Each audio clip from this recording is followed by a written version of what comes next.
I called it. I fucking called it. I knew last episode that the Baldy, he'd be a problem. And and he is definitely a problem. Maybe not now, but definitely in the future. And the best part is you don't know which Baldy I'm talking about. So let's talk about Daemons of the Shadow Realm episode 5. Alright. Episode 5 was really good. I took a bunch of notes, so we're going to be here for a few minutes probably. As always, you could check out the Patreon for the full-length version over on Patreon. It is free for all free air-paid members. Just check it out there. And with that said, but episode 5 was really good. It left me with a lot of questions. And also some answers, but more questions than anything. So, first things first, that we already knew this, but we kind of relearned it, that Yurdu is smart. Not only is he smart, he's ruthless. He can be ruthless. Because, like, he didn't try... So, what we learned, or what Jin learned, really, is that fucking Yurdu was like, yo, I'm not trying too hard. Because he went shallow with the cut to Jin's leg, ankle, shin thing. And when that came up, he was like... Yurdu was like, yo, you didn't try to kill me, so I didn't try to kill you. But if you had tried to kill me, this would be a very different conversation, man. And like that was cool. And like just seeing that Yurdu is not your typical like happy-go-lucky protagonist.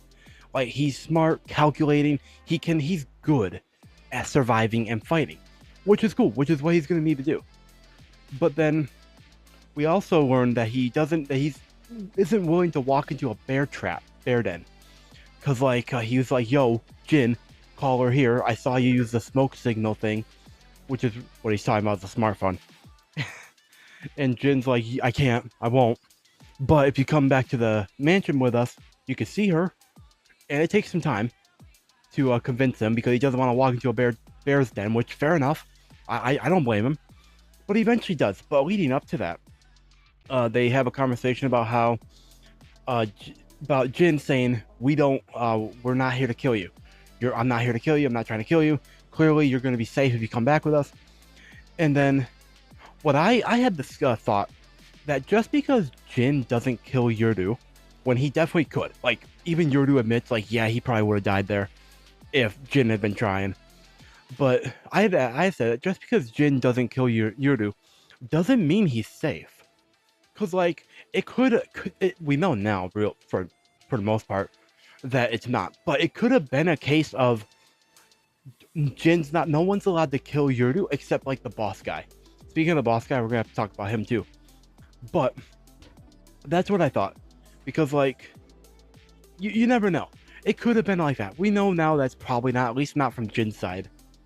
But like we also learn that Akio, who's Baldy, I called Baldy because that's the first one.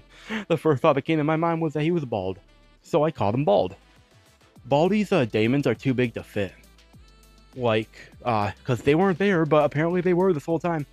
And so we cut to a fucking shot of the doorway with a giant eye just staring menacingly at us, like I knew it. I knew he was trouble. I knew it. I knew from the moment that we didn't see his Daemons that they'd be trouble. We didn't get to see them fight or see their full size, but they're too big to fit in. And Akio was like, hey, I could try to see if they can fit in here, but then everyone was like, no thanks, no need. That was funny. And that was cool. And so they decide, okay, we'll go with you, but only if Jin respects right and left more. Now, I'm pretty sure left is the woman. I'm like 92%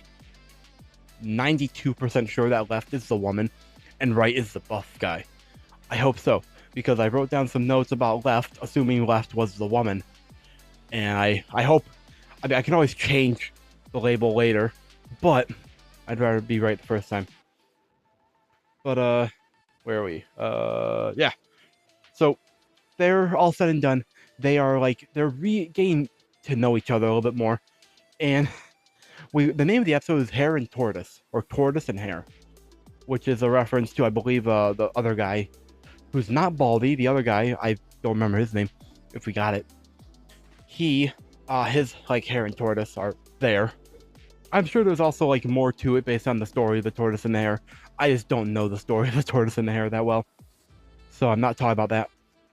But they're getting to know each other, and Left is like, "Yo, how big does your tortoise weigh?" And in Khan, but then what she means is kilograms. I think I'm not good at kilograms. I know pounds. I know I don't know how much something is in like weight, like in kilograms, but I can do pounds. But the guy's like, I don't know, I've never weighed him, but he can get much bigger. And then Left is just like, I need to train more. Walks away, just casually walks away, and the guy's excited at how disciplined she is. And I don't know, that was fun. That was fun, man. And I also mentioned this in the reaction. By the way, you can check out the reaction down below. But I also mentioned this in the reaction that I think it's actually a pretty big like honor to be like respected by her, someone who values strength and is proud of her strength, like someone like her, like being like, yeah, I need to train more. That's like a thing of respect, I think, towards the tortoise. But then after that happens, we get to learn more about Jin's Daemons, which are scavenger, nature's janitor, and arguably one of the coolest things I've heard so far for Daemons. Ai-chan, big one, can eat everything. But here's where it's really cool. Makoto can produce anything at will that is eaten, which that's so dope.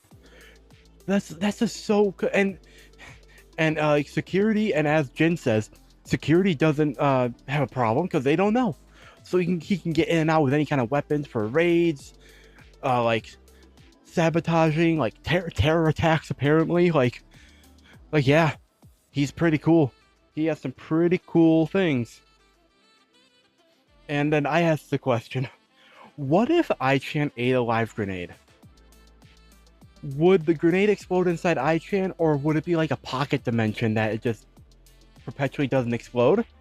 And then when Makoto produces it, it's a live grenade that's already been produced? Or does it just explode and then just like Makoto like essentially reproduces it? Like unexploded? I'm curious about that. Also, another question was asked is, can daemons be eaten? And my instinct would be to say no, because they're daemons. My gut, though, tells me yes, based purely on the fact that it's not like no one can see them. People can see them, and they can make themselves appear. So the question becomes, can a daemon only be eaten if they are like appeared, like while they're appearing, like for as long as they appeared? Can someone take a bite out of a daemon, and then when it disappears, they like they can no longer touch them? And then would the daemon regenerate whatever is eaten? If they lost their heart, would they still live? I don't know how daemons are powered, so I can't talk about that much. But that's that. Let's see, where are we now? We're here. Okay. Next up, they're going to the Kagemori clan home. But in the meantime, the old man Kagemori, I just call him Old Man Kagemori, he's like, yo, can you keep them there? Keep Yoru there until I get back? And when he asks, when Jin, I think, asks where he is, Old Man Kagemori is like, I'm at the hot spring. Then they zoom out and he's standing on top of a giant daemon, bro. I assume it's a daemon. And I wrote down, Old Man Kagemori is a problem. And that's about it. That's all I wrote down for him. He's a problem. That's good enough for me for right now. But then we also learn that there are a lot of daemons, but Left and Right couldn't sense them because they hadn't reached the barrier yet that separates the VIP area, which is mysterious and cool. And there's a lot of daemons, bro. Like, so many that not even Left and Right can pick out what are pairs and what's not. And then eventually they pull up in front of the main clan house, I guess, building, whatever. And Jin gets out. They all get out, really. But then we're introduced to a guy named Asuma-san, who is, I wrote down initially, don't trust him. It was just a vibe I was getting from him. And turns out I was right to not trust him. Because Jin didn't trust him either, based on the way he's talking to him. He's like, "Yo, we didn't call for you. We don't need you here. He's a guest. Don't mess with him." Because Asuma was like, "Yo, I'll take you on a tour," but Jin's like, "Nope, nope, nope, nope, not doing that." And so Asuma leaves. But that was the moment I knew, oh, we can't trust this guy. Because like if Jin, our enemy, essentially, doesn't want a fellow enemy to be like to interact with Yuru, that means that fellow enemy of his is probably really bad, like a worse enemy in a way. And so I wrote down on small fine print that I didn't put this together until a little later, so I had to come back and write this down. That he's a part of one of the factions that wants the twins, because we learned last episode, I think, about how there's a, like, even within the Kagemori clan, there's like a group of people that want the twins for their own motives for some reason. And then we get to meet Asa again, and what I appreciate about Asa is that she didn't immediately, because I fully expected when she was like excited and all that with how she was prepared, I thought she was immediately gonna like go in for a hug, but instead she stops and asks if he's alive and not dead, and then she asks to hug him. I appreciate that, because then she also mentions that she doesn't know how close they are anymore. And like, I appreciate how self-aware she is in regards to that, because that proves that despite how desperate she might have been to reunite with him, she does acknowledge that, hey, we've been fucking separated for years at this point. Like, we're two different people now. We're basically teenagers. Like I just appreciate how self-aware she is for that. And then she's persistent about that. That becomes a running thing the whole time, is asking for a hug. But then finally, Jin is like, yo, well, not Jin, Yuru is like, yo, we gotta take care of Jin probably, because he's kind of hurt. And so we get to meet the doctor presumably, and 10 out of 10, love her design already, man. Love her hair too, bro, her hair is fantastic. She's fantastic. I hope we see more of her. And then I asked this question, in the meantime, at some point I wrote this down. Is there any real negative to working with Daemons? Like, aside from physical danger? Because obviously, Daemons are dangerous. But, is there like a, how do I put this? When you form a contract with a Daemon, is there a cost, like a consistent cost to working with one? Like, draining your stamina or something like that? I don't know. That's why I'm curious about that. And I'm also curious about if there's a, is there a distance that Daemons can be from each other? From, like, their master, essentially. Like, because originally I was like, maybe there's only a certain distance, but then I remembered the wolf that Hana-chan has. But then, I also remember that only the wolf went with Hana-chan. There's still the cat there. Or tiger or whatever. So, can they go as far as they want as long as there's one remaining? Or can they just go as far? Can they both be as far away from their master as they want once the contract's formed? Before that, obviously, they could probably go wherever they want. But like, is there like something that keeps them nearby because of the contract? Or we might have already learned this, I just don't remember. But that's a question that I've been wondering about. And then finally, we start to learn about Yuru's parents. I assumed they were dead originally. I honestly just assumed that either they were dead, or at least I assume the mom was dead for sure, because the author of this, who also did Fullmetal Alchemist, has a thing for just making sure the mothers are dead for some reason, and so I just assumed that the mother was dead. The dad, I assumed he was the head of the Kagemori clan, but apparently not. Instead, they were both taken in to the Kagemoris. Also, the parents are missing, but we learned that this happened after the Kagemoris took them in. They went to visit his mother's home, which was in Okinawa, which is an island far to the south. They have to get there by plane or by boat, and they vanished during their flight. The guard also disappeared that was guarding them. They weren't on the plane when it landed somehow, which is wild to me. How? And here's another question. Why didn't they just take a boat? I feel like they'd be more used to taking a boat than a plane. I mean, sure, it'd be slower, but like, I'm sure they could have found a boat to take them to there. Like, I don't know. I just assumed the boat would probably be safer. I mean, they probably still would have gone missing, but at least it'd be more interesting than a plane. Because I called it the minute they mentioned that you have to get to Okinawa either by plane or boat. I made the call. Oh, they went missing on the plane, didn't they? I was right. Although I assumed the entire plane went missing, not just them. Turns out I was half right. Same thing, basically. And that happened. And then finally they are attacked by, I don't know who, but they're attacked. And the attackers are interested in getting both the twins because they can sunder night and day. But if if Yuru dies, that's fine apparently, because they only need Asa's head.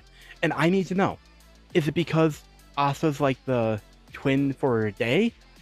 And because day is more, you can do more in the day than you can at night? Or why? Why do they only need Asa's head? And the attack happens, and Gabby-chan is awoken, and she sees at her door two very big Daemons who look like Nina from Fullmetal Alchemist Brotherhood. If you know, you know. I'm not going to spoil it. I already spoiled it over on the Patreon during the reaction. But if you know, you know. It looks kind of similar, you ask me. Then that happened. And so Yuru rightfully assumes, honestly, that he was led into a trap. Which, fair enough, that's honestly valid. But instead, he learns that they're not. And so they have to fight. And we learn also, oh, I forgot. I took one more page of notes. I forgot. Right, yeah. Here? Oh, I'm blind. We learned more about the Daemons and how when a master dies, Daemons become stray Daemons, which are like ghosts attached to the location where the contract ended, unless a new contract is made before they become stray Daemons. So that happened. And so Yuru originally was planning on killing the master, but changed his mind. And Yuru is vicious, bro. Like, there were some funny moments that not gonna talk about here. You can see my reactions to them because they're all very funny. I laughed quite a bit. But this was just a really good episode, and we also got to see Yuru get a bow from Jin, because of course Makoto happens to have like a bunch of bows that Makoto can put out. And so we see a cool shot from Makoto again, from Yuru, and it was a cool shot, and that's where they end it. Which, fair enough. I suspected they were probably gonna end it before we get any real fights, but it was a really good episode, bro. What I am curious about is, I also forgot to mention Dera. He left to go retrieve his son, quote unquote, Yuru. And I am curious how that's gonna go. My hunch, my suspicion, is that Dera's either one of two things gonna happen. Dera's gonna show up and save the day, or he's gonna show up after it all happened because he's taking a cab. He's gonna show up after everything all happened, and then he's gonna want like Yuru to go return with him, but Yuru's gonna change his mind and switch sides. And then from there, I think Dera might join Yuru and them. He might. I hope he does, because I really like him. But I'm actually curious to see where this all goes, because this was a great episode, man. I enjoyed it a lot. And with that said, let me know what your thoughts are in the comments down below. Seriously, did you like this episode? And let me know what your thoughts are as well. And you can check out the Patreon down below for the free full-length reaction. It's right over there. Should be like one of the first things that you see when you go onto the Patreon. But if not, it's very there. Like, it's free. Check it out. Free or paid member. Just you can check it out there. And while you're down there checking out all that, make sure you leave a comment again and hit that like button, subscribe, hit the notification bell, hide the video on YouTube mobile app. And yeah, with that said, until next time, my name is Mark. Never stop being yourself. Stay safe there, and I will see all you incredible people in the next video.